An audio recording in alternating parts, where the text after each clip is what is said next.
Oversharing. So today is going to be the first day that I beat my daughter's ass. Good morning. My name is Precious, and I would like to tell you guys the story time of how I got herpes. I get a lot of comments and DMs from people asking me how I'm so open about the things I'm open about, because they're things that people typically keep to themselves, and sometimes it can be like oversharing. But from my perspective, trying to keep everything inside and not sharing anything and not having a voice almost cost me my life. And I just think that the world heals every single time a woman refuses to be small or quiet or hold people's secrets for them. I just think the world heals every time a woman speaks. Hit that like button, subscribe to the channel, and share the video. You can support uncensored conversations via Cash App or buying your girl a coffee. If you're anything like me, you've scrolled, you've done the doom scroll, and you've probably stumbled across somebody with their phone in their face, crying, sobbing, or just divulging some very personal story about their life, or very personal story about their children or their grandchildren or their best friend or their husband or their wife or their grandparents or their parents. Every single time I see this, I get secondhand embarrassment. I'm wondering, why is it a lot of these people's first instinct to post when they're going through something traumatic or when something bad has happened or when they're reminiscing about something that they've overcame or something that they went through? I understand that there is a space for sharing. That's why it's called oversharing, because sharing in and of itself is not necessarily a bad thing. I think that when we're able to share our common experiences, we can get a better idea of what's really happening in the world. I can hear the experiences of somebody living in another country, what they're going through, rather than the mainstream media lying to me. However, when it comes to oversharing, sharing things that should just stay off the internet because of various reasons, it makes me cringe. So I'm just wondering, why is this their first instinct to whip out their phone and record themselves instead of, I don't know, calling someone, thinking about it themselves, or just handling it privately? No, let me put this on TikTok for the entire world to see. And the funny part about it is when they do that and then the reception isn't what they were expecting, then they want to get mad and tell you to mind your business, even though they've made it your business. And they have the nerve to get mad at everybody in the comments section giving their own opinion on the free information that you've just delved out about your personal life. It's mind-boggling to me. I haven't spoken to my husband in 2 weeks, and we still live in the same house. Am I wrong? As soon as I come on here and say, we haven't spoken in 2 weeks, oh, this shouldn't be for the internet. This should be for husband and wife. Shut up. Disrespectfully. You don't know me to tell me what I should and should not do. This is my page. You can scroll. Everything is now content. Things that should just be personal matters, things that you should just kind of keep to yourself, leave a little bit to be desired. No, it's content, content, content. It's almost like people want to go through crazy, outrageous things, so they attract it to them, all for the purpose of posting about it, all for the purpose of making content out of it. It's gotten out of hand. Social media used to be just little snapshots of people's lives. And honestly, the development of social media has been insane, because at first it was like, oh, let me show this curated version of my life where everything's perfect, where I'm caught in the best light always. Let me post all the happy moments of my life. But now the problem is we all love the freak show, myself included. We all love to watch a train wreck. We all love to slow down when we're driving on the road because we see that a car accident has happened and we all want to take a little gander instead of doing the speed limit and getting to and fro. No, we all love to slow down and watch the freak show. And because of this, content like that gets views. It does numbers. People talking freely about the terrible things that happen to them. We're all captivated by it because we all love the drama. We all love the freak show. People realized that you could get more views instead of showing this curated perfect life that isn't even real. Oh, let me just show the nitty-gritty of my life, show and expose the worst parts of my life so that I can get pity points and views. And it's snowballed from that point. We've gotten to a society where moments aren't just moments anymore. They're potential posts. This is more money. And some people posted, they ain't even making money off of it. They're not even monetized. And they're just freely just giving out their personal information or the personal information about their loved ones. People are really seeking validation over just processing what's happened to them. Rather than thinking, okay, how do I feel about this? what are the future implications of this? How can I move forward from this? No, it's how will this perform on the algorithm? How many likes am I going to get from this? What are the comments going to be like? Am I going to get any sympathy? Are people going to give me attention? Are people going to react to it? It's almost like the internet has become their emotional outlet, which is crazy work to me because the internet is the last place you need to go for validation, and it's certainly the last place you need to go for an emotional outlet because the internet is crazy. Why do you overshare on social media? It's no question that there's a social void we're all trying to fill, and we've been slowly subconsciously brainwashed by social media to believe that posting on the internet is going to fulfill that need for community. But it's a little uncanny to me when people post every single detail about their lives. You can know what someone did through every second of their day and that they went to the doctor for a weird bump they had on their back, and you don't know them. You don't hang out. I think when we lack true, genuine social connections in our lives and security within ourselves, and maybe we're not very good at communicating directly or in real life, we use the screen as a buffer. If you're screaming it out into the void of your followers and it's only going to be up for a little bit, you can take the post down if you want. The stories go after 24 hours. You don't actually have to have the real discussion. You could post something that is so heartfelt and people will come out of the woodwork to make fun of it and make you a meme. Let's be so for real here. People are not actually processing the things that are happening to them. They're just seeing it as, oh, this is something that I can get views off of. Maybe I can go viral from this, rather than actually unpacking the things that are happening in their lives. So that's how you end up with all that trauma dumping. And we've talked about this on the channel before, the trauma dumps, and they're not really helpful for anyone. I think there should be a space for people to have honest conversations about tough things. I do agree that there should be a space for it, but a lot of it just seems very performative. It's like, I want you to be entertained rather than let's have an honest conversation about abuse, or let's have honest conversation about neglect. Let's have an honest conversation about our parents and how we grew up. No, it's let me go for the most outrageous thing possible because I want people to give me attention. I want to go viral. It's not about the conversation itself. There's a bunch of things I feel like people need to stop sharing on social media. Leave us out of the group chat, leave us out of your situation and out of everything that's happening in your personal life because we don't care. If you and your husband are having marital issues, and then you come online and you say, oh, my husband, he punched me in the eye, he snatched my braid out of my scalp, and he did this, and he kicked me, and he did this.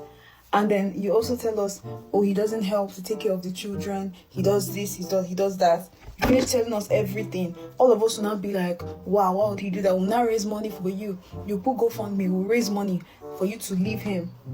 Then you come a few weeks later or a few days later and say, oh, he asked for forgiveness, and your mommy and your daddy told you that no reason why you should leave your husband's house, that it's just small beating. Then you come online and you tell us that we should mind our business, that you are back in your happy home.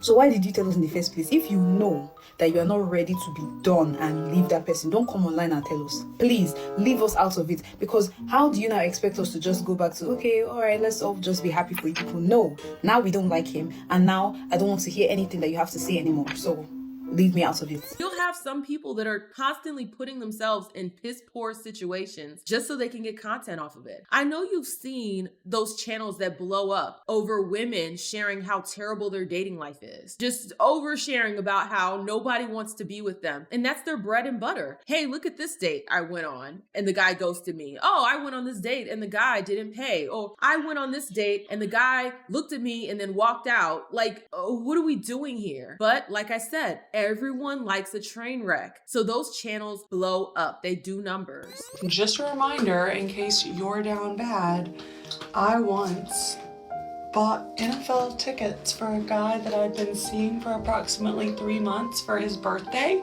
And then I told him that I had free airplane tickets and free Airbnb tickets to convince him to come with me, because I knew if I told him he had to pay, he wouldn't come. I didn't have free airplane tickets or Airbnb tickets. I paid for that shit.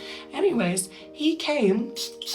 I also didn't have free NFL tickets. I spent $450 on the NFL tickets, approximately $250 on each of the plane tickets, and then also the Airbnb. He came and proceeded to call his close friends when we got to Seattle, and we spent the entire weekend hanging out with them.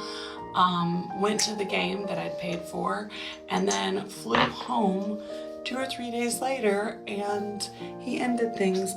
Anyways, just a reminder, if you're down bad, You could have spent over $2,000 on a man who was not your man. The whole idea of privacy is just completely disappearing. And this isn't just with people freely giving up their privacy by posting everything. Privacy is under attack at every angle. You have people that aren't valuing their own privacy, so they're posting everything online. You also have these weirdos that go out into the public and record people for no reason. That's another topic we're going to delve into pretty soon. The fact that people love filming other people for no reason, just filming other people and posting them online.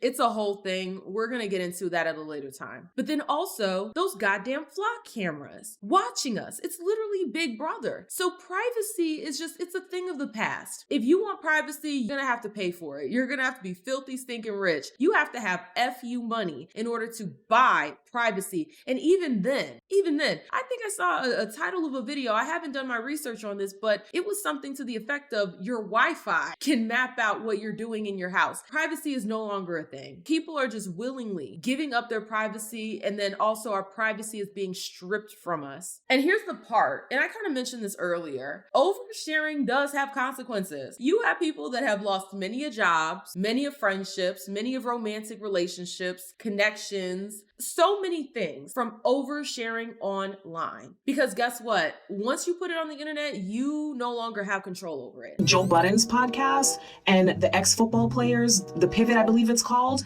they decided that they were going to discuss my video with my relationship. My man don't have social media, so he would have never seen the video that I posted of him sitting in the car and me trying to figure out why he ain't come in the house. But guess what he does watch? He watches those goddamn podcasts. So then he hears them talking about the whole scenario of what we were doing, what we were going through. And guess what he's doing now? He's packing his shit to leave because these grown men wanted to come and talk about my relationship off of a video that's 1 minute long. So like, let's say in some different alternate universe, I wanted to get rid of YouTube and I didn't want to be on the internet anymore. That's going to be impossible because other people have clipped up my videos, other people have reposted my videos, people have reacted to my videos. So the idea of me getting myself off of the internet, it's never going to happen. It's never going to happen. But that's what I signed up for. You have to be careful about what it is that you're sharing online. And a lot of people, they will share crazy stuff about their children, not realizing, or maybe they do realize and they just don't give a damn, that they're already ruining their child's digital footprint. If you are going to post your child, post them in the best light possible. Don't go out there and destroy their digital footprint for your own personal gain. Like, I feel like that is just so sick and disgusting to me. When people share their crazy ass stories and then people start commenting and telling them, hey, this happened because of you, you're the problem, then they want to get mad. Then they want to be upset and act like everybody else is the problem, even though they brought this on themselves. Because didn't nobody ask you to post that video? Didn't nobody ask you to put that camera in your own face when you were sobbing and crying and whining and bitching and complaining? Nobody asked you to do that. You did that of your own volition. And the problem is, because it goes viral and people do make bags off of it. Look at that lady with the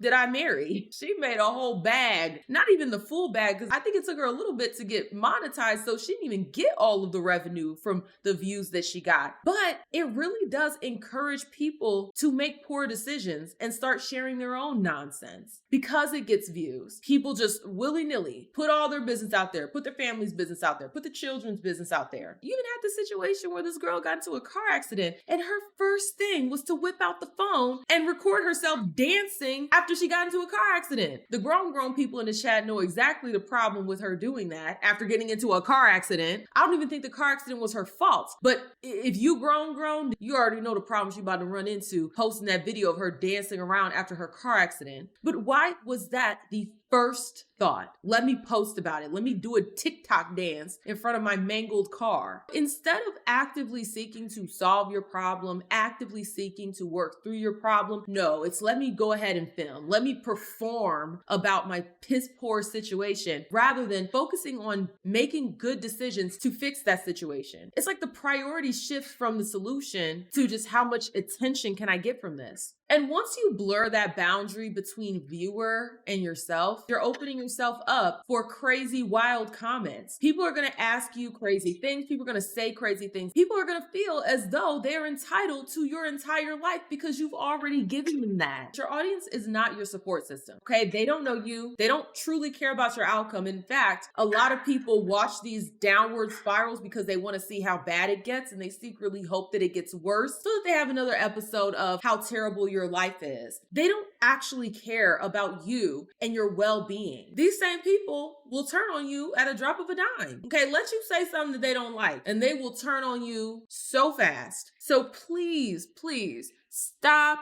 trying to build these relationships off of telling so much about your personal life. So in closing, not everything is for the internet. Some things are meant to be just for you and those you experienced it with. Your trauma, it's not always going to be a meal ticket to success, because understand, going viral doesn't necessarily mean you get this whole heap of money. That's the misconception. People think that because you have a viral moment that you just automatically run off with a bag. And that's just not true. So while you're over here exposing everything, thinking you're going to catch a bag off of it, more times than not, you're not making any money off of exposing the fine details of your life.